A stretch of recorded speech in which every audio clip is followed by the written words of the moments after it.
요한일서 제5장 13절에서 21절입니다.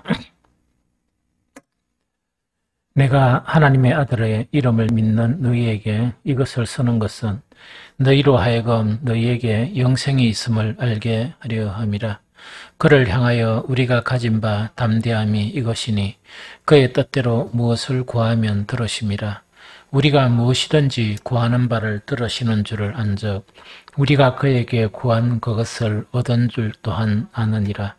누구든지 형제가 사망에 이르지 아니하는 죄 범하는 것을 보거든 구하라. 그리하면 사망에 이르지 아니하는 범죄자들을 위하여 그에게 생명을 주시리라. 사망에 이르는 죄가 있으니 이에 관하여 나는 구하라 하지 않노라. 모든 불의가 죄로 돼 사망에 이르지 아니하는 죄도 있도다.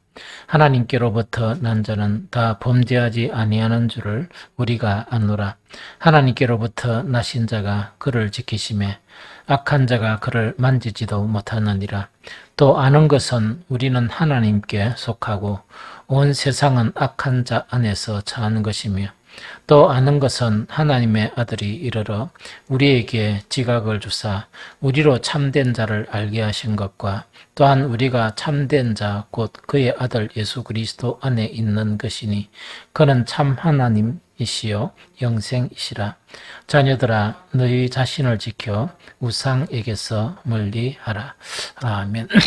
오늘은 그 요한일서 이제 마지막 이제 이 부분입니다. 그래서 이제 요한일서 5장 13절에서 이 마지막 절까지가 이 두 가지를 중점으로 이야기하고 또 한 가지는 우리가 알아야 될 몇 가지 지식들, 잊어버리면 안 되는 그런 지식들이 있죠. 거기에 대한 부분을 이렇게 이 말씀을 하고 있습니다. 그래서 이제 첫 번째가 이제 뭐냐니까, 어쨌든 간에 신앙생활 하면 반드시 기억해야 될 것이 있다 하는 이제 그것을 지금 가르쳐요. 그래서 이제 신앙생활을 쭉 하다 보면 만약에 기억하지 못하면 여러 가지 어떤 신앙생활에 어려움이 있으니까 반드시 기억해야 될 것이 있는데 그 기억해야 될 것이 뭔가니까 우리는 영생을 가졌다 하는 것을 기억해야 된다는 그거 지금 이야기거든요. 그래서 참 만약에 우리가 억수로 건강하게 한 150살까지 산다. 딱 그렇게 보장되어 있다, 그죠? 그렇게 하면 저 같은 경우는 지어봐가지고 죽을 것 같아요. 그런데 그게 아니고 건강하게 한 150살까지 산다 이라면 대부분의 사람들이 엄청 좋을 거거든요. 그러니까 이 세상에 우리가 딴 것보다 가장 소중하다고 생각할 것이라는 생각이 들거든요. 그런데 이제 사실 우리가 이제 신앙생활 하면서 가장 소중한 것을 이제 잊어버리니까 그걸 기억해야 된다 이야기거든요. 그래서 우리가 150살까지 건강하게 그냥 남부럽지 않게 산다 그거 이야기가 아니고 우리는 예수 그리스도를 믿은 후에 영원한 생명을 이미 가졌다는 이야기거든요. 그럼 영원한 생명을 이미 가졌다 이야기 같으면 달라져야 되잖아요. 그죠? 150살까지 산다 그러면 15년 더 살았다 하더라. 이래가 거기 이제 목을 매는데 사실 우리는 거기에 목을 맬 게 아니죠. 15년 더 살아봐야. 그 다음에 20년 더 살아봐야. 그게 별로 우리한테는 중요하지 않거든요. 왜? 우리는 20년 더 살고 안 살고 그게 중요한 게 아니고 우리는 영원한 생명을 이미 소유한 사람들이다 하는 그것 때문에 그게 이 세상 사람들이 뭡니까? 몇 년들 살았고 애를 쓰고 기를 쓰고 하는 거 있죠. 그런 것에 이제 마음이 별로 이렇게 안 가는 거예요. 마음이 별로 안 가거든요.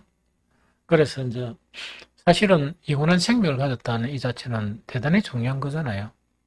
그러다 보면 영원한 생명을 가졌다 이러면 여기 우리 젊은 층 3명 빼고 다 지금부터 느끼는 거는 뭡니까? 온데 쑤시고 아프고 자고 나면 띵하고 그런 걸 느끼잖아요. 그 몸이 이제 새해가는 걸 느끼거든.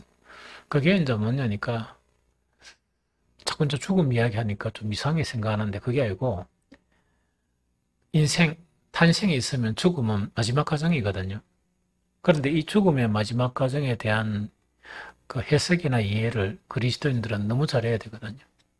그래서 늘 하던 이야기처럼 죽음이란 사람들이 끝이라 생각하는데 끝이 아니고 또 다른 시작.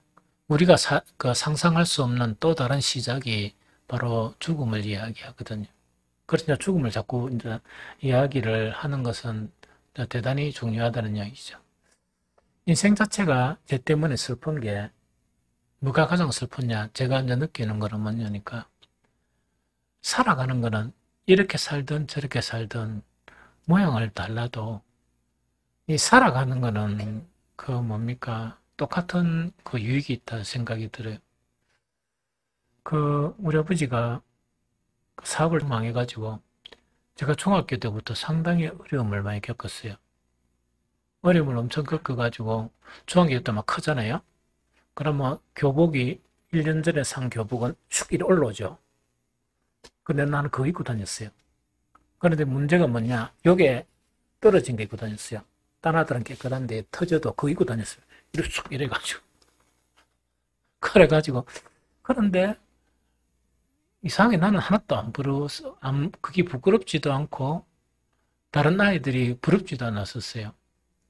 그 부럽지도 않은 게 뭐냐니까 우리 친구들이 막 이래 장난치고 놀고 뭐 고등학교 1학년 때도 뭐 철이 있나 그지? 할 때 그걸 이렇게 보면서 참 나는 너것보다 참 행복하다. 왜 행복한가니까 그렇게 내 별로 뭐 부럽지 않게도 한 그 환경도 경험을 해봤고 이렇게 가난한 환경도 경험해 봤으니까 너는 지금 그때 고등학교 1학년 같으면 몇 살이고? 저건 그때까지 나는 이미 두 가지 인생을 경험했기 때문에 나는 더 행복한 사람이다. 그걸 내가 생각을 했던 거예요. 너는 가난하면 가난함, 혹은 대부분 안 그러면 부유하면 부유함, 그 안에서만 생활해가지고 하나밖에 모르는데 나는 뭐 가난하다 하지 알 정도로 뭐 어쨌든 간에 조금 부유함도 느껴봤고 또 이런 가난함도 느껴봤기 때문에 이 나이에 내가 두 가지 것을 경험하니까 얼마나 내가 그 행복한 사람이냐 하는 그것을 내가 이제 생각을 했거든. 그 다음에 또 한 가지는 뭐냐니까 어릴 때 아버지 얼굴 본 기억이 별로 없거든요. 막 이렇게 마주칠 기억이 턱 없었는데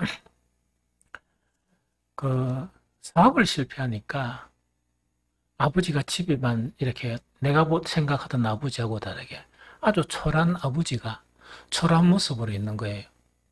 그래서 나는 밀양에서 우리 둘째 누나하고 마지막 학업을 계속해야 되기 때문에 자취를 하고 한 번씩 부산에 또 올라오고 보면 내가 생각했던 아버지가 아니고 아주 초라한 아버지가 계신 거예요. 그래서 그때 내가 그것을 보면서 뭘 생각했는가 하니까 참 나는 행복하다. 옛날에는 아버지가 없었던 것 같은데 지금 아버지가 있으니까 참 행복하다. 하는 이제 그런 것들을 이제 생각했던 거예요. 그런데 그게 중학교 때, 고등학교 1학년 때 그걸 생각했는 것 같아요. 그래서 뭐 별로 부끄럼도 없고 별로 어렵다 하는 그런 거를 별로 느끼지 않았거든요. 느끼지 않고 오로지 내 생각은 뭐냐니까 내가 장손이니까 우리 집을 이렇게 해야 된다는 그런 중압감 있죠. 그런 무거운 짐이 중학교 때부터 이 고등학교 다닐 때까지 그러면서 나는 일철 누구한테 아무 말도 안 했습니다. 왜? 내가 이렇게 세워야 한다. 내가 이렇게 세워야 한다. 그런 강박관념 때문에 그렇게 이제 생각하고 이렇게 살았거든요. 그래서 인생 사는 거는 뭔가니까 참 우리가 이렇게 살든 저렇게 살든 연극 무대가 한 연극이 진행되려 그러면 같은 역할을 다 사람이 하면 연극이 안 되잖아. 인생도 마찬가지다. 인생도 마찬가지란 이야기죠. 여러 가지 연극 무대에 무대 배우들이 역할이 있듯이 우리도 인생 살아가면서 이런 것 저런 것을 이렇게 경험해 간다 하는 그런 것이죠. 그래서 뭐 어떻게 인생을 살든 저렇게 인생을 살든 그건 중요한 게 아니고 그 안에서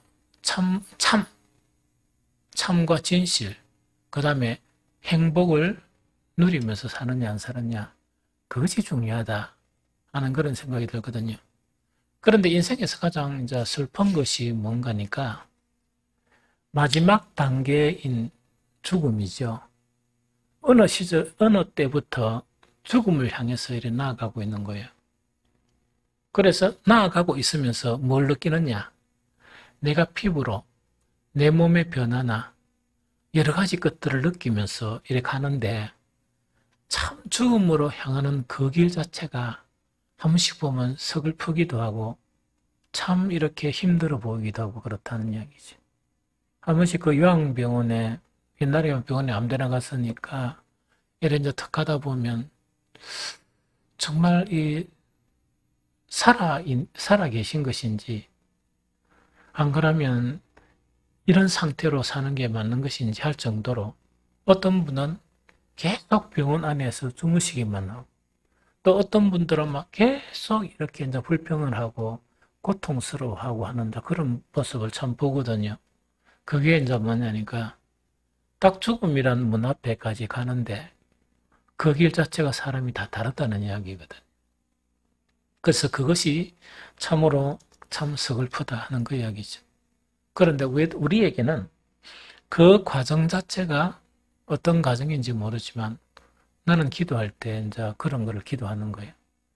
이렇게 가치 있는 일을 살다가 저는 30대 때 하나님 앞에 어떤 기도를 했는가 하니까 하나님, 그때 청년들 이렇게 말씀을 가르치면서 내가 이 복음을 전하는 일, 말씀을 가르치는 일이 중단되면 나는 더 이상 이 세상에 살아갈 의미가 없으니까 저를 데려가 주십시오. 내가 그걸 계속 기도했던 거예요. 나는 정말 아무런 그 세상에 대해서는 의미가 별로 없는 것 같다. 그랬거든요. 그래서 그때 지금 아마 케냐에 아직까지 있는가 잘 모르겠네. 뭐, 이 천국 가시는지 그건 잘 모르겠는데 못 봐가지고.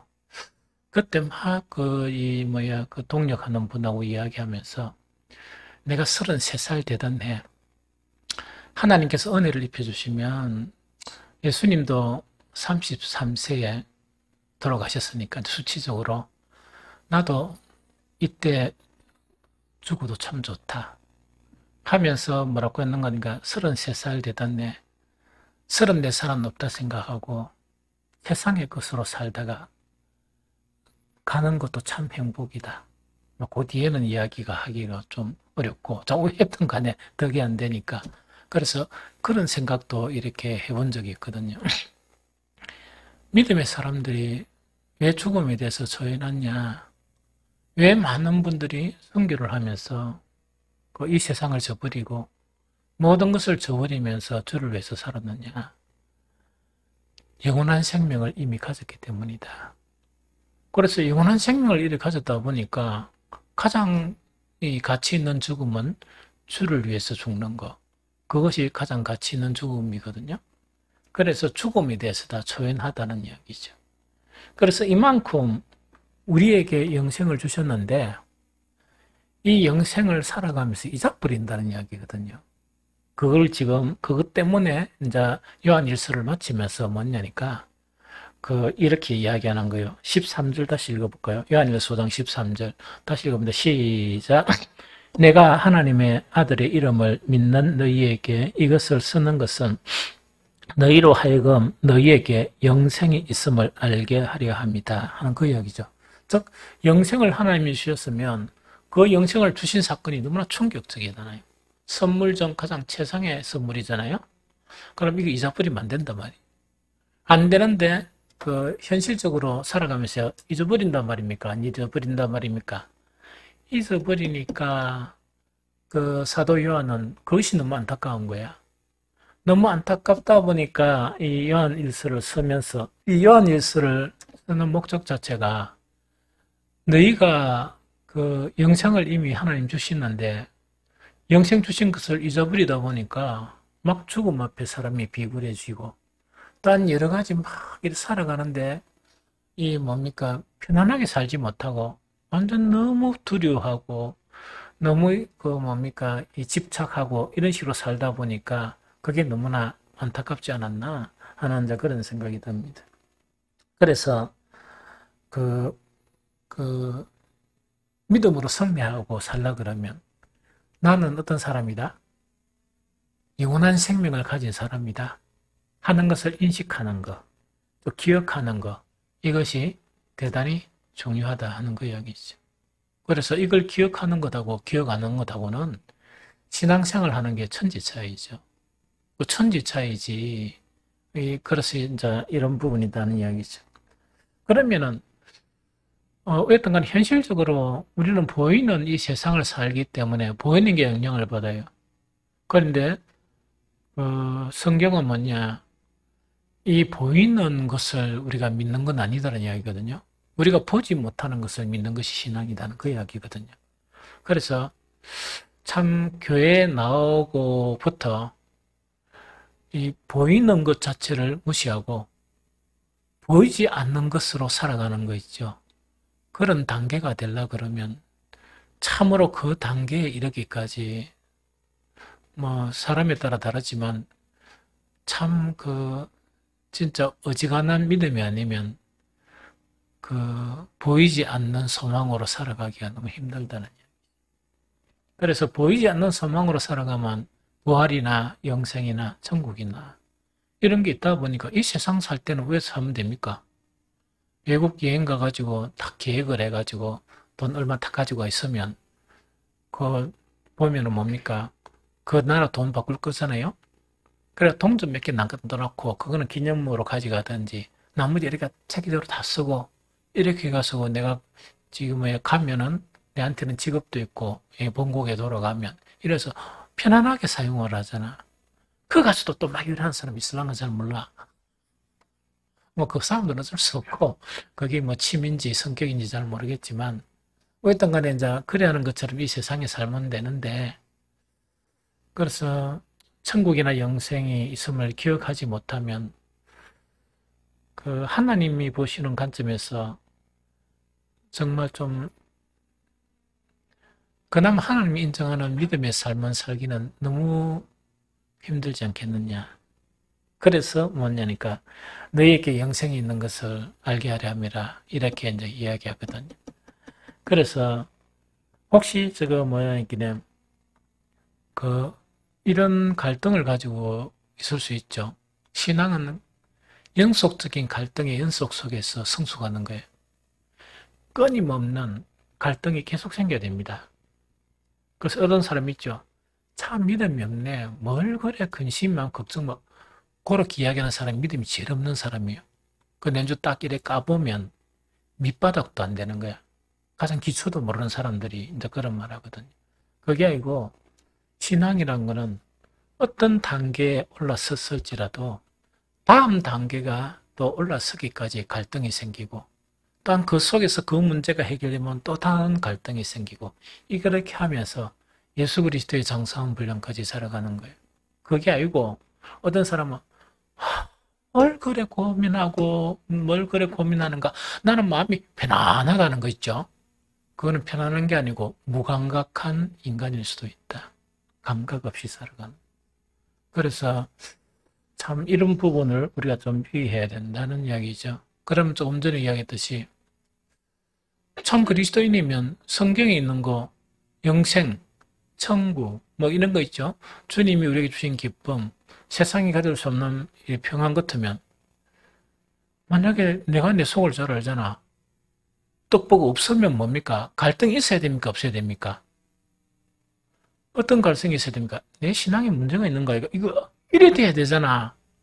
그런데 편안하다 하면 그게 담대한 믿음입니까? 안 그러면 뭐 무지입니까? 무지고 무감각이고 그렇거든. 그래서 내 안에 이렇게 영생이 있는 것이 확인이 안 되고 그 다음에 죽고 난 다음에 너무 걱정이 되고 막 죽을까 싶어가지고 이 정말 너무나 힘들고 초라한 분들이 있죠. 그러면 이게 이제 고민이 좀 돼야 돼. 영생이 더 좋습니까? 지금 가다가 이제 죽음, 이게 지금 남은 인생 얼마 되도 안 한 거, 그게 더 소중합니까? 영생이 소중하잖아. 그래서 영생이 있다는 거를 이렇게 인식하는 게 대단히 중요하거든요. 그래서 어떤 간에, 왜 내에게는 영생이란 것이 인식이 되지 않느냐, 이럴 때는 이 두 가지를 하는 게, 두 가지는 이렇게 점검을 해야 된다. 하나는 하고 하나는 점검해야 된다. 하나는 뭔가니까 성경을 진지하게 계속 읽어야 돼요. 묵상하고. 왜? 요한이 성경을 쓴 거, 요한일서를 쓴 거는 우리가 그 영생이 있는 것을 모르는 사람에게 영생이 있는 것을 알게 하기 위해서 썼거든. 그러면은 성경을 계속 읽으면 그 이제 영생에 대한 확신이 생기고 그 다음에 천국에 대한 확신이 생기거든요. 좀 이해가 되죠? 그래서 이렇게 이제 변해가는 거다. 참 어려운 가정들을 통해서 이렇게 한 단계, 한 단계 믿음의 단계를 올라가는 것이다. 두 번째 생각이 될 거는 뭐냐?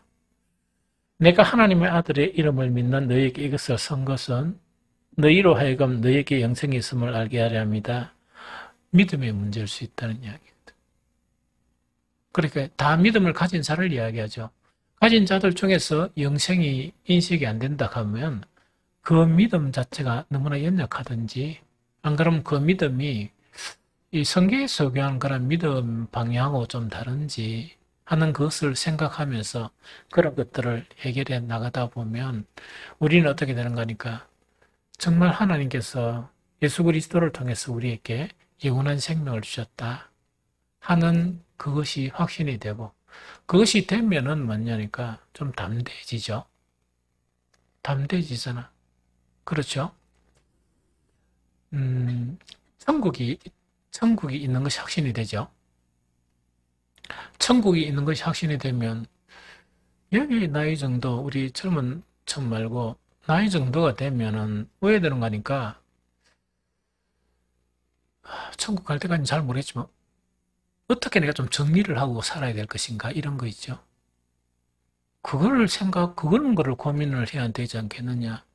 혹시 내가 빚이 남나? 내가 죽고 난 다음에 빚 있으면 큰일 나잖아. 그거 좀 갚으면 되고. 내한테 이런 부분이 있으면 이걸 갖다가 어떻게 내가 이렇게 균형되게 쓰고, 뭐 아이들 키우는 거는 또 키워야지, 공부시키는 거는. 그러니까 그걸 하나하나 정리하면서 이렇게 탁 정리하고 이게 가는 것이 가장 좋거든. 그 옛날 그 성철 스님같이 딱 죽고 나니까 남은 게 뭔가니까 아무것도 없고 자기 입던 그 스님들 입던 옷이나 그거요 딱 하고 사진 찍어놓은 거 보니까 그 다음에 별로 안 타본 그랜저 승용차 그거는 사람들이 뭡니까 어디 갈 때 편안하게 가라고 이렇게 사줬는가 봐.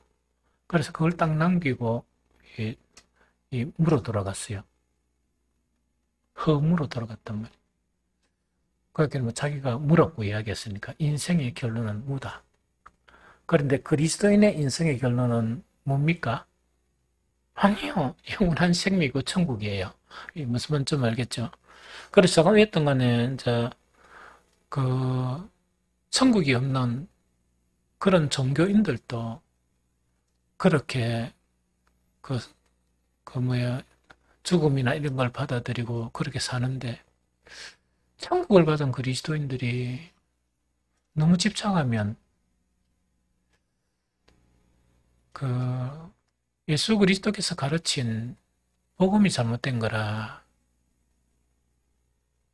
복음이 잘못되겠어요.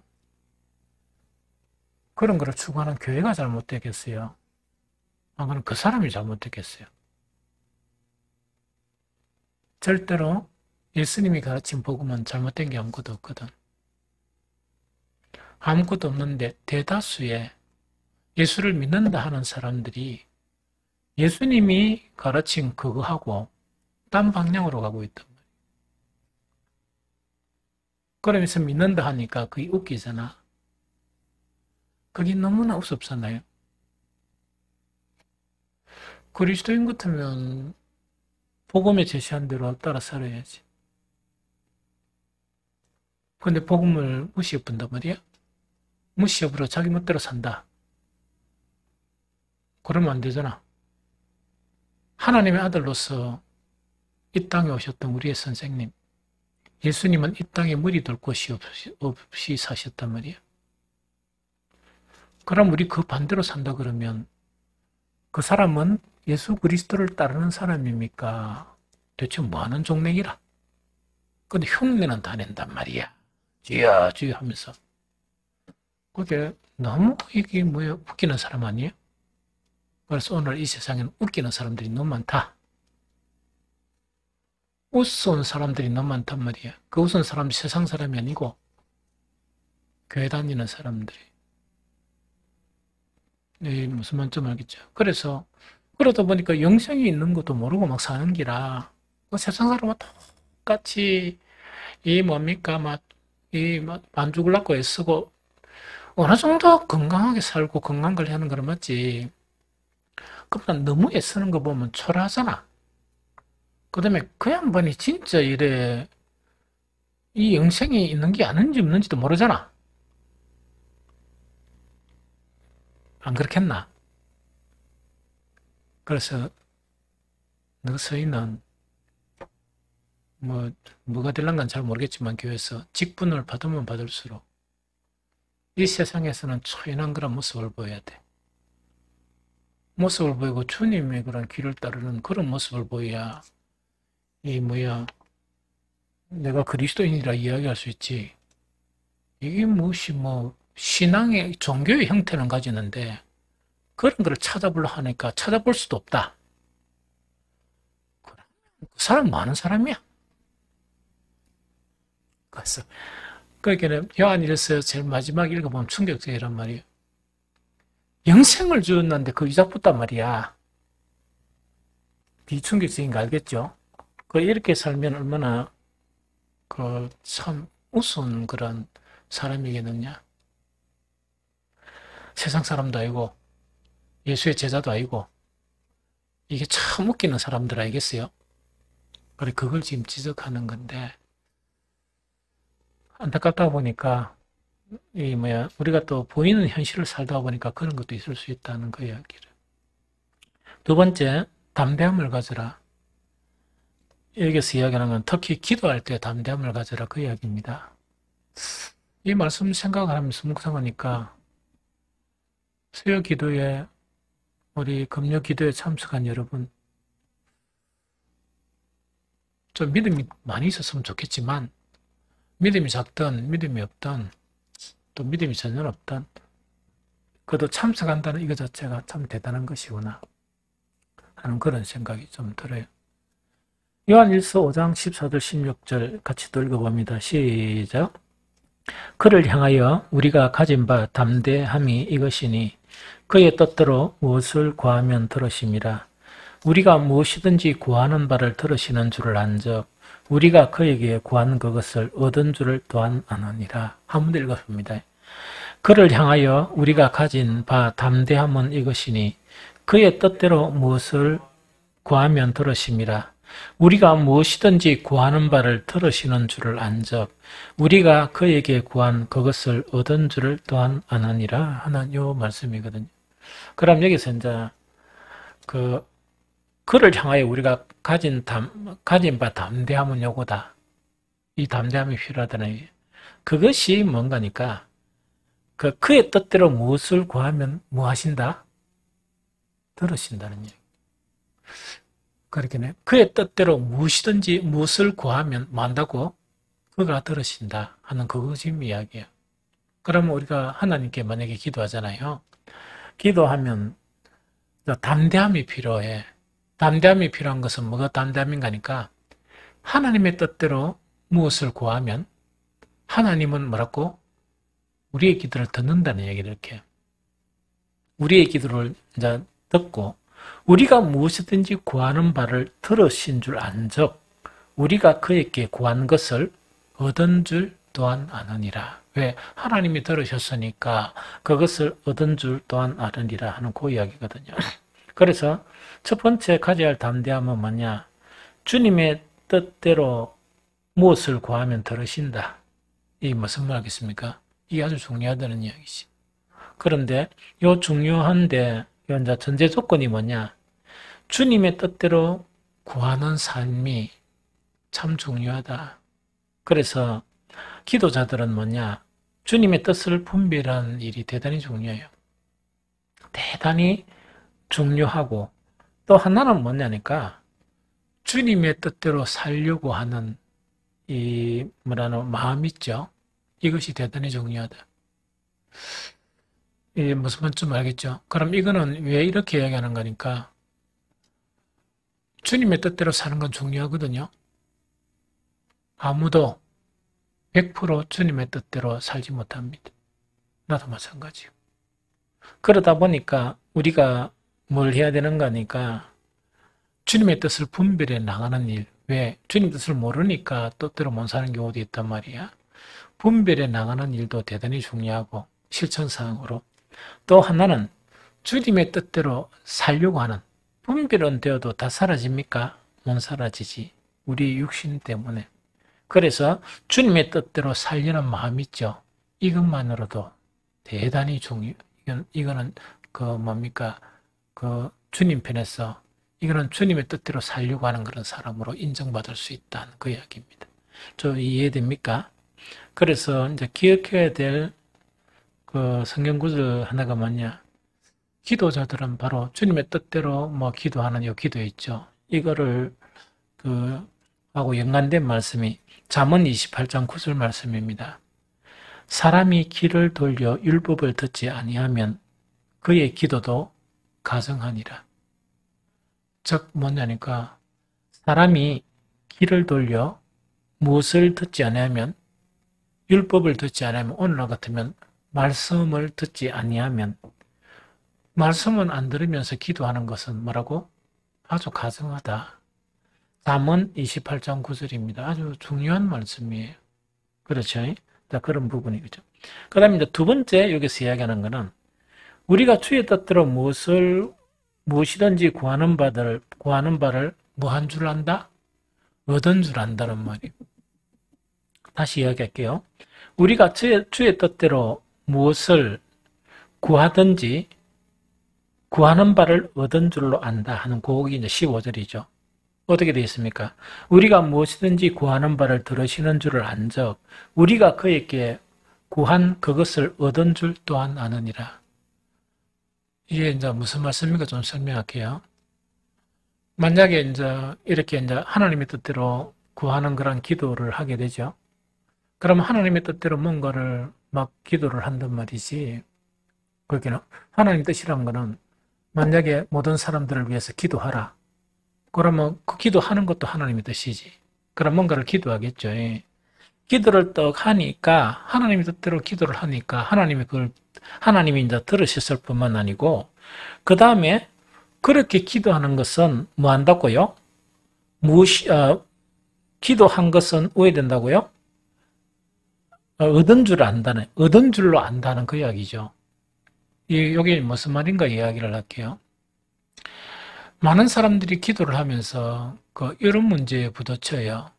어떤 문제를 부딪히는 거니까 만약에 예를 들어서 자녀를 위해서 기도하죠. 자녀를 위해서 기도하잖아요. 안 그러면 다른 사람을 위해서 이렇게 기도할 거 아닙니까? 기도를 딱 하게 되면 기도하라 하는 것은 하나님의 뜻입니까? 뜻이 아닙니까? 주님의 뜻이야.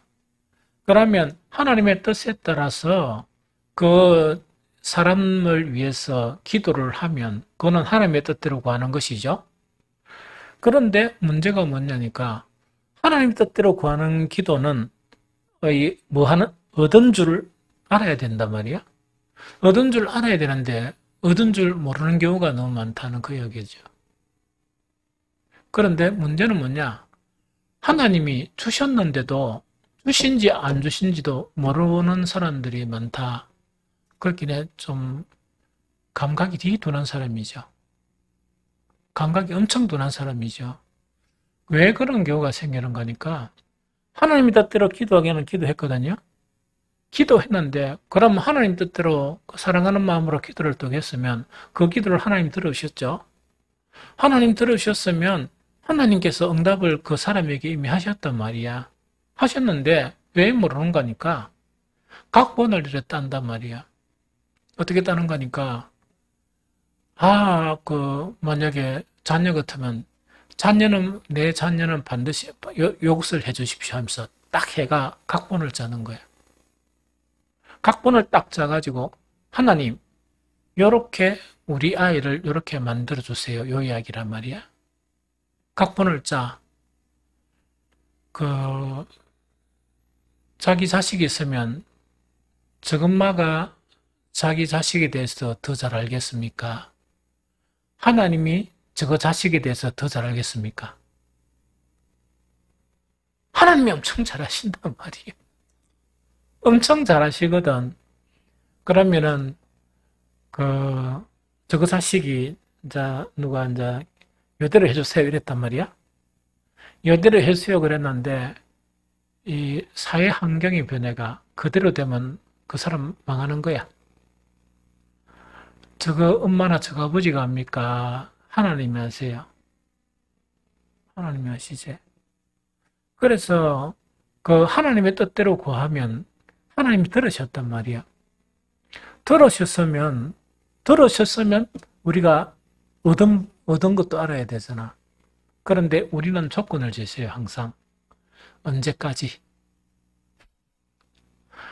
참, 겁도 없는 사람이지, 하나님 앞에. 언제까지? 그 다음에, 요런 모양대로, 요런 거 있죠? 에레가 그거대로 이제 기도를 하게 되는 거예요. 그런데 주님 편에서는 너무나 성령이 말할 수 없는 탄식 기도는 못 듣는 거야. 왜? 영적인 기가 막혀가지고. 그것을 지금 주면은 그 안은 망하는 거야. 왜? 감당을 못 하겠어. 그러면 하나님이 들으셨으면 내가 기억했다 이러면 좀 그만해야 되잖아. 그만하고 좀 지혜 좀 해결하고 욕심 좀 버리고 생각 좀 깨뜨리고 이래야 되잖아. 집착을 해가지고 그래 해달라고 한단 말이야. 그러면 우리 사람도 보면 생각이 좀 이렇게 그래도 좀 넓은 사람이 있고 이랬죠. 사람이 보도 답답해 죽겠는데 그런데 그 고집을 안 버리고 꼭 그것만을 고수하는 거예요. 그래 시간이 딱 지나면 섭섭한 마음이 드는 거예요. 하나님께. 그 찬양해라 해서 찬양은 하는데 기쁜 찬양이 아니고 감사하라 하니까 근성으로 감사하는데 감사가 됩니까? 짐을 안 들어주는데 이렇게 계속 이렇게 딜레마에 빠지는 거예요. 신앙의 딜레마예요. 무슨 말겠습니까? 그러면 어떤 자녀를 위해서 기도했다 그러면 그냥 그 자녀를 위해서 기도를 하되 왜 됩니까? 이런 건 있지. 내 미련한 생각에 우리 자녀가 내 소원에는 이렇습니다. 내 미련한 생각 안에서 내가 소망하는 거는 이렇는데 주님이 보시고 알아서 해주십시오. 막 그래 기도하면 될까 아이가? 그렇죠? 꼭 하나님을 가리키듯이 지가 낳았다고 있답니까? 그럼 지가 낳았으면 시집가고 장가갈 때 딱 계획을 했습니까? 키가 몇 cm 되는 눈이 어떤 그 다음에 지능지수가 얼마, 고래가 낳았습니까? 아무것도 모르면서. 아무것도 모르는 인간이 하나님 앞에 거래하고 있으니까 얼마나 애처롭고 얼마나 난처합니까? 그래서 참 그런 거예요. 그래서 어떤 구체적인 그런 기도 자체는 소망을 이야기하는데 그 소망을 관철시키려 그러지 말란 이야기지. 왜? 그것이 행복인지 불행인지 앞으로 그것이 어떻게 될 것인지 아무것도 모르잖아. 그래서 그것마저도 주님의 뜻으로 맡기는 주님의 오늘날까지 우리 가정을 주님의 선하신 뜻으로 인도하셨으니까 내가 자녀를 위해서 이런 소망을 가지고 있지만 주님의 뜻, 선하신 뜻대로 이 자녀를 이끌어가 주십시오 하면 마음이 억수로 편하잖아. 마음도 편하고 하나님께서 분명히 그 길로 인도하실 것이다. 난주범 그 길로 인도하시오. 난주범 그 길로. 그 이야기가 바로 뭔가니까 우리가 주님의 주의 뜻대로 무엇이든지 구하는 바를 얻은 줄 안다 하는 요 말씀에 대한 부분이라는 이야기죠. 그래서 더 나아가서 이제 이 뭔가니까 이제 더 이제 한 단계 더 기도에 대한 부분을 담대함을 가지라는 부분을 한 가지 더 언급을 하는데 거기 16절 17절입니다. 16절 17절 읽고 잠깐 설명하면 되겠다 그죠? 누구든지 형제가 사망에 이르지 아니하는 죄 범하는 것을 보거든 구하라. 그리하면 사망에 이르지 아니하는 범죄자들을 위하여 그에게 생명을 주시리라. 사망에 이르는 죄가 있으니 이에 관하여 나는 구하라 하지 않노라 이야기죠. 그럼 여기서 이제 기도의 영역을 더 넓혀가요. 어떤 영역을 넓혀가냐? 우리가 죄 지은 사람, 죄 문제를 가지고 있다면 우리가 참 이렇게 걱정을 많이 하잖아. 그런데 여기서도 무엇을 이야기하는가 하니까 이제 기도의 영역이 더 담대함을 가지라는 이야기거든요. 사망에 이르지 않은 그런 죄 범하는 것을 보면 그것도 기도를 하면 그 사망은 죄는 사망에 이르게 하는데 사망에 이르게 하지 않고 무엇을 주겠다? 생명 주겠다. 대단히 놀라운 거죠. 대단히 놀라운 거죠. 그래서 우리가 합심 기도하고 우리 성도들을 위해서 기도하는 게 대단히 중요한 게 우리의 눈에는 보니까 믿음도 아니다 하는 생각도 들고 우리의 눈에는 정했노 목사도 이게 뭡니까 기도 노트에 우리 교인들 이름 다 기록되어 있습니다. 그러면서 몇 명은 이래 보면서 하나님 불쌍히 여기달라. 내가 아무리 복음 전화도 끄떡도 안 합니다. 어떤 끄떡입니까? 마음의 미동도 안 합니다. 그럼 왜 되긴 결국 그대로 가버리면 지옥 가겠습니까? 천국 가겠습니까? 우리 인간의 생각으로는 지옥 갈 확률이 상당히 높다는 생각이 들겠지. 그런데 그게 사망에 이르는 범죄가 아니면 그런 죄 속에 있어도 기도를 하면 하나님께서 어떻게 하시겠다? 그 담대함을 가지란 말이야. 하나님은 우리의 기도를 들으시는 것을 담대함을 가지고 그러면 그에게 뭐라고? 그 죄 가운데 있으면서도 사망에 이르지 않고 뭘 주겠다? 생명을 주겠다. 영생을 주겠다는 그 이야기입니다. 그래서 우리 직분자들은 아주 그런 부분에서 아주 중요한 그런 부분이다. 기도하는 거. 수요일 날 기도하고 하는 거 있죠. 그 다음에 기도 노트 주면서 좀 일찍 와서 좀 기도하시고 집에 가서도 좀 기도하고 하라는 이유가 그 이야기 있습니다. 그래서 특히 더 중요한 거는 여러분들 나름대로 그 교인들 이름 딱 적어가지고 그걸 부르면서 이렇게 이름을 부르면서 기도하는 것은 대단히 중요한 것이다. 그런데 조건은 뭐라 말입니까? 사망에 이르지 아니하는 죄.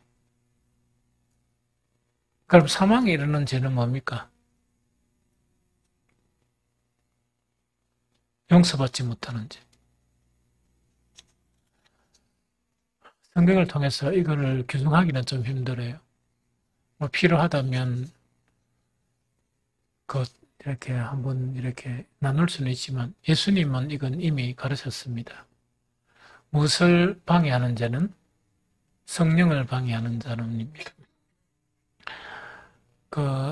성령을 방해한다는 것은 뭐냐?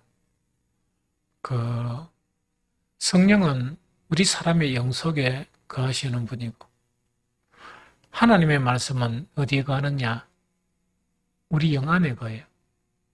그 다음에 성령이 우리 영 속에 거해야 주님이 우리 안에 거하고 하나님도 우리 안에 거할 수 있습니다.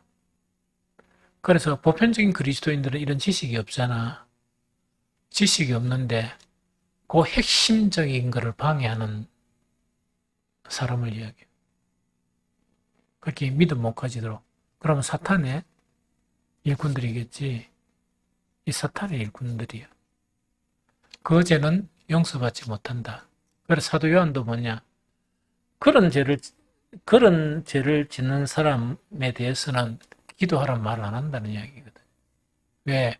이미 하나님으로부터 유기 버림을 받은 그런 사람일 수 있으니까 그렇다는 그 이야기입니다. 그래서 이건 대단히 중요하거든요. 차라리 딴 데 지어요. 다른 데 지어. 남고 훔치고 막 그런 데 지어도 괜찮아.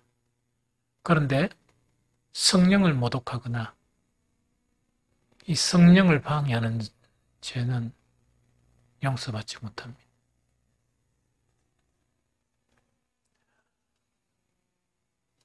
주의 종에게 성령을 거스리는 일에 교인이 참여하면 목사는 어떻게 됩니까? 힘을 잃습니까? 힘을 얻을 수 있어요. 주의 종이 목회를 하는 것은 오로지 성령의 능력으로 의지해서 하는 것이지 내 인간적인 능력 가지고 하는 거 아니에요. 그럼 교회는 안 되지. 그런데 그걸 거스린다. 이건 안 됩니다. 그래서 딴죄죠. 딴죄. 다른 죄 지는 거는 괜찮단 말이에요. 그런데 복음의 사역을 그런 식으로 방해를 하는 거는 용서받지 못합니다. 이게 무슨 말이겠죠? 그래서 그거 지금 이야기하는 거예요. 그래서 이제 다시 그 방금 자체가 누구든지 형제가 사망에 이르지 아니하는 죄 범하는 것을 보고도 구하라. 그러면 사망에 이르지 않은 범죄자들을 위하여 그에게 생명을 주시리라 돼 있죠. 기도가 이만큼 중요하다는 이야기를.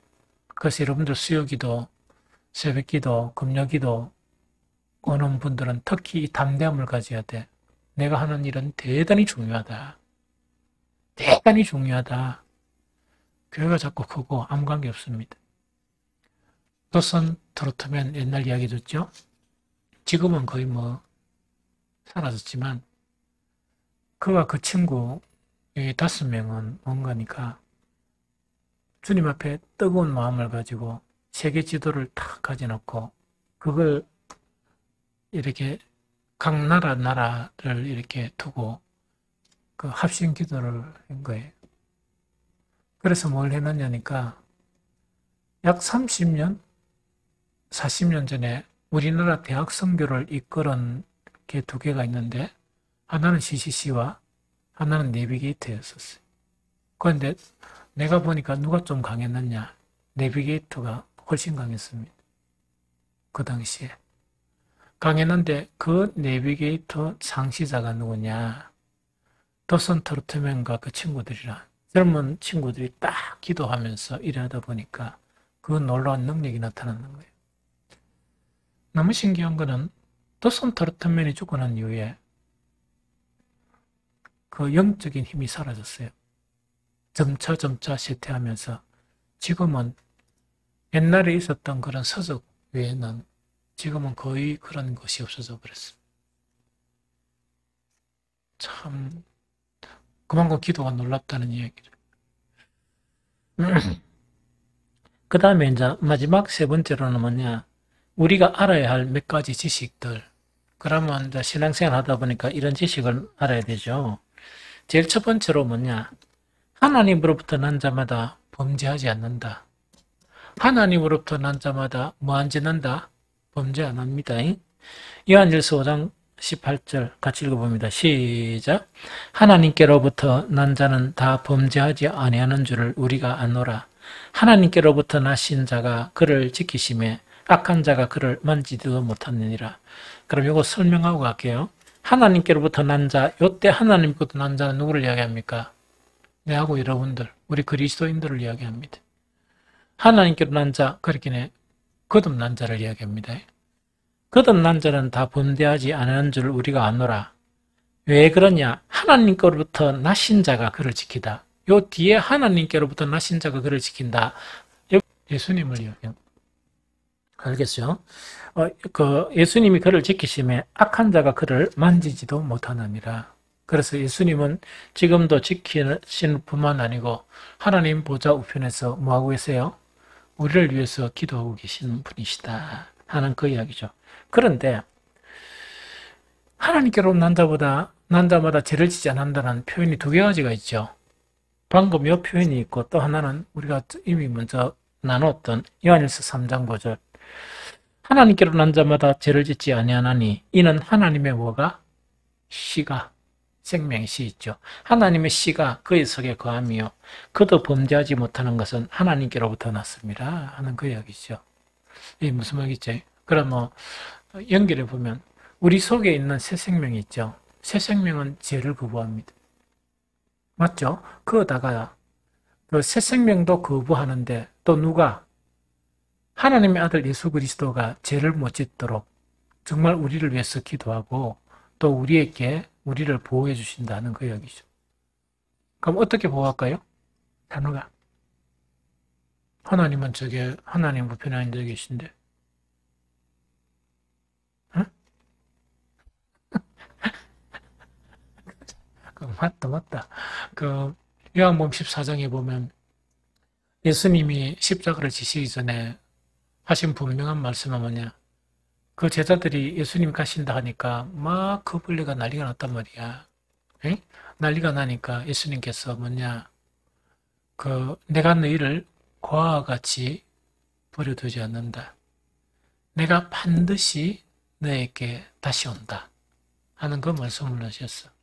그럼 그거는 이제 뭐냐니까, 그렇게 하시면서 이제 성령 보내주시는 걸 이야기하거든. 거듭난 자는 모두 성령을 받은 자야. 성령을 받게 되면 그 성령 안에 예수 그리스도께서 임하시는 거예요. 그걸 이야기합니다. 그렇게 되는 사람은 목사가 이렇게 설교하고 가르치죠. 생명의 말씀 자체가 그 영 속에서 이렇게 이제 계속 역사를 하게 돼요. 그런데 거듭나지 못하고 성령을 받지 않은 사람은 뭡니까? 목사가 설교를 계속 아무리 해도 우회됩니까? 교리나 지식밖에 안 만들어요. 사람이 안 바뀌어요. 이 무슨 말인지 좀 알겠죠? 여전히 세상에 집착하고 여전히 죄짓고 그래 산다 하는 그 이야기입니다. 또 요건 이야기 됩니까? 그 이야기입니다. 그 다음에 이제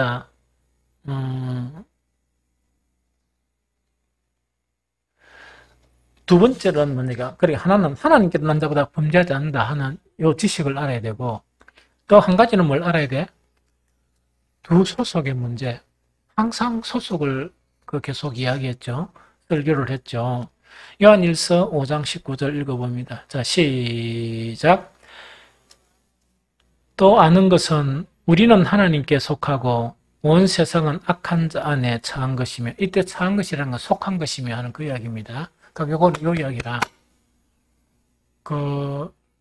세상 사람과 참 그리스도인을 구분하는 것은 뭔가니까, 참 그리스도인들은 어디에 속한 사람이라?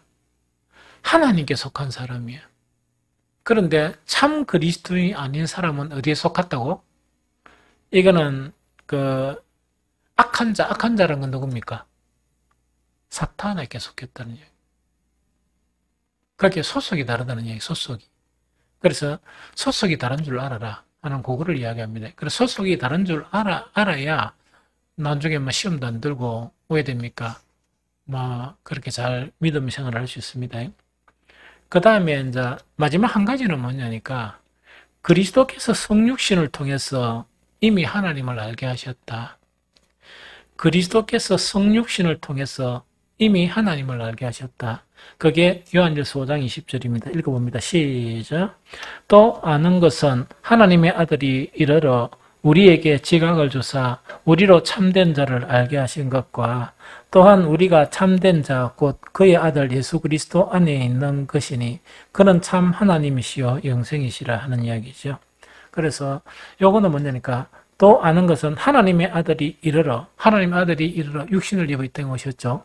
이르러 우리에게 지각을 주셨다.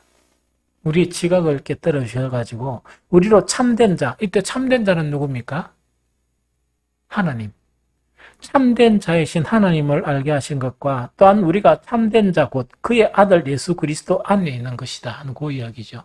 그래서 이거는 이제 뭐냐니까, 지식을 가져야 될 거는 예수님은 육신을 입고 이 땅에 오셔서 우리에게 이미 누구를 알게 하셨다?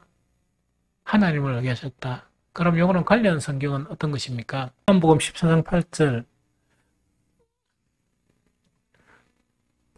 8절 9절을 한 읽어봅니다. 요한복음 14장 8절 9절. 자, 시작. 빌립이 이르되 주여 아버지를 우리에게 보여 주옵소서. 그리하면 족하겠나이다. 예수께서 이르시되 빌립아 내가 이렇게 오래 너희와 함께 있으되 네가 나를 알지 못하느냐. 나를 본 자는 아버지를 보았거늘 어찌하여 아버지를 보이라 하느냐 하는 요 이야기죠. 그래서 이게 무슨 말씀인지 이해가 돼야 돼. 그런데 이게 이제 뭔 이야기인가 하니까 요한복음 1장 18절에서는 1장 1절, 1장 14절, 18절 한번 읽어봅니다. 1장 1절 시작. 태초에 말씀이 계시니라. 이 말씀이 하나님과 함께 계셨으니 이 말씀은 곧 하나님이시라 하는 이야기죠. 1장 14절 시작. 말씀이 육신이 되어 우리 가운데 거하심에 우리가 그의 영광을 보니 아버지의 독생자의 영광이요 은혜와 진리가 충만하더라. 그러면 요한복음 1장 1절에서는 뭡니까? 태초에 말씀이 계시는데 그 말씀이 곧 누구시라고? 하나님이신데 하나님이신데 그 말씀이 육신을 입어 이 땅에 오신 분이 바로 14절을 이야기합니다. 말씀이 육신이 되어 우리 가운데 거하심에 이게 누구시라고? 예수 그리스도십니다. 우리가 그의 영광을 보니 아버지의 독생자의 영광이요 은혜와 진리가 충만하더라. 그럼 여기에 대한 더 확실한 설명 자체가 요한복음 1장 18절. 1장 18절. 자, 시작. 본래 하나님을 본 사람이 없어되 아버지 품속에 있는 독생하신 하나님이 나타내셨느니라. 자, 이거 봅니다. 본래 하나님을 본 사람이 없어되 아버지 품속에 있는, 이때 아버지 품속에 있는 아버지는 누굽니까? 자, 다시 요한복음 1장 18절 다시 보고 본래 하나님을 본 사람이 없으되 다음 구절 다음 아버지의 품속에 있는, 이때 아버지는 누구십니까? 하나님. 아버지 품속에 있는 독생하신 하나님, 요건 누구십니까? 그렇지. 그래서 요거는 이제 뭔가 이야기입니다. 자, 보세요. 하나님 영이시죠? 영이시면서 말씀이세요. 그리고 이때 말씀인데, 이때 말씀은 그 헬라 원어로는 로고스입니다. 로고스랑 인격을 이야기해. 인격. 우리도 인격을 가졌죠? 우리 인격은 뭡니까? 육신에 둘러싸여진 인격이죠. 하나님의 인격은 뭡니까? 몸이 없으신 영이신 인격이에요. 좀 이해됩니까? 그것을 로고스라고 표현했던 거예요. 좀 이해가 돼요? 그것을 로고스라 표현했단 말이에요. 그런데 우리 사람이 하나님을 계속 오해하고 막 이러다 보니까 하나님가 그러기에 구약에서는 선지자를 계속 보냈단 말이에요. 또 모세를 통해서 율법도 줬거든요. 율법도 바꿔버리고 선지자들은 핍박하고 죽이고 이래 붙는 거야. 그러다 보니까 하나님은 뭐냐? 때가 참해. 때가 되어가지고 하나님은 그 말씀이신 하나님 있죠. 인격이신 하나님. 인격이신 하나님을 이 인격이 영의 인격이신 그 인격을 우리 인간처럼, 우리도 인격을 가졌죠. 우리 인간처럼 육신을 입혀서 이 땅에 보내신 분이 누구시라고? 예수님이죠. 그러니까 예수님은 보이지 않는 하나님을 볼 수 있게 하신 분이, 뭘 볼 수 있게 만드신 분이 누구라고? 예수님이죠. 그러니까 빌립이 뭐라고 하는 거니까, 아이고, 예수님이 간다 하니까, 아이고, 뭐, 3년 동안 많이 배웠지만, 아직 뭐 모르는 게 많고 하니까, 하나님 좀 보여주고 가 있어. 그래, 우리가 안심할 고약이거든. 그러니까 예수님 말씀하신 게, 이때까지 내가 너하고 함께 있었는데 내가 누군 줄 모르느냐. 나를 본 자는 누구를 봤다? 아버지를 봤다. 왜 아버지를 봤냐? 태초에 계셨던 인격 로고스 말씀이었는데 하나님과 함께 계셨단 말이야. 아니, 그 성부, 성자, 성령 함께 계셨는데 성자 예수님은 뭐냐니까 태초에 함께 있었던 그 말씀 인격이 우리를 위해서 육신을 입고 이 땅에 보내시는 거야. 그러면 그 하늘에 계신 하나님은 눈에 안 보이지만 육신을 입은 하나님이신 예수님은 우리 눈에 보입니까? 안 보입니까? 보이지. 그 이야기라. 맞죠? 그래서 아무도 한 사람, 하나님을 본 사람이 없으되 하나님 품 속에 있는 독생하신 하나님이 나타내셨다 하는 그거지금 이야기입니다. 그러니까 요한일서 시작 자체, 요한일서를 다시 돌아가면 시작 자체 요한일서 1장 1절. 오늘은 좀 거의 완전한 이해를 했으면 좋겠습니다. 요한일서 1장 1절을 이제 보니까 왜 났습니까? 요한일서 1장 1절 2절 다 읽어봅니다. 시작. 태초에 붙어 있던 생명의 말씀에 관하여는 우리가 들은 바요 눈으로 본 바요 자세히 보고 우리의 손으로 만진 바라. 이 생명이 나타나신 바 된지라. 이 영원한 생명을 우리가 보았고 정언하여 너희에게 전하노니 하는 요까지다. 그죠? 이는 아버지와 함께 계시다가 우리에게 나타내신 바 된 이시니라. 이해되죠? 그래서 여기 보니까 1장 1절 태초부터 있는 생명의 말씀해가 갈로해가 뭐라 되어 있습니까? 1대 있죠? 이거는 나뇌주를 보라고 이야기라. 1 보입니까? 말씀해가 1대 있죠? 1 딱 띄어 있는 거를 밑에 봐요. 밑에 헬 로고스 해놨죠. 아까 그 목사가 설명한 내용이죠. 이때 말씀은 원 의미는 로고스인데 로고스가 인격이란 말이에요. 인격. 이 무슨 말이겠습니까? 인격이란 그 의미다. 그 이야기죠. 그래서 그러니까 예수님은 이 땅에 오셔서 우리에게 이미 뭘 하셨다? 하나님을 보여주셨다는 얘기입니다. 하나님을 보여주셨고 우리가 하나님을 알게 하신 분이 바로 누구란 말입니까? 예수님이죠. 그러면서 결론적으로 이제 요한은 마지막 결론을 내려요. 어떤 결론입니까? 21절 같이 한 목소리를 씁니다. 시작. 자녀들아 너희 자신을 지켜 우상에게서 멀리하라. 이 이야기입니다. 그러면 구약의 우상은 뭡니까? 응? 뭐라 하노? 구약의 우상은 뭡니까? 구약의 우상의 성격은 뭐야?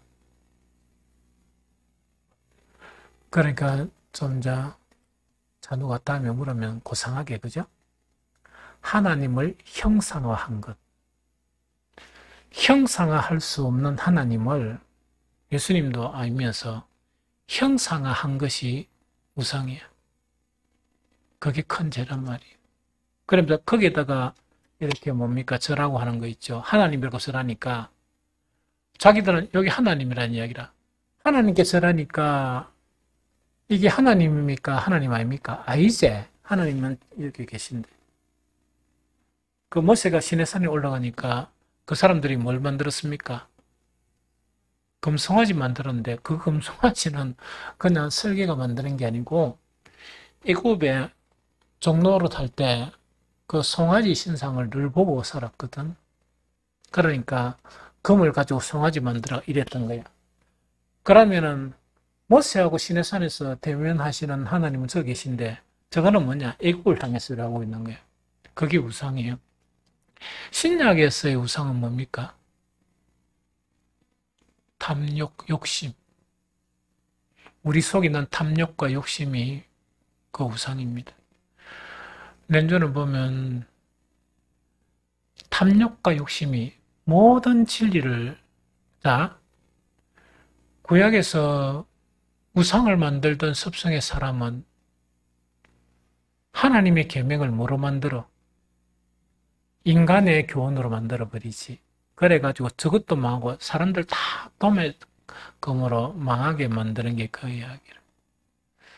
그러면은 그 신약의 우상은 무엇입니까? 탐욕과 욕심이라 그랬지. 근데 이게 뭐하고 결부됩니까? 돈하고 결부된 일만 악의 근본이라. 일반 악의 근본이란 거는 누구를 이야기합니까? 사탄을 이야기하지. 이게 무슨 말씀 아닙니까?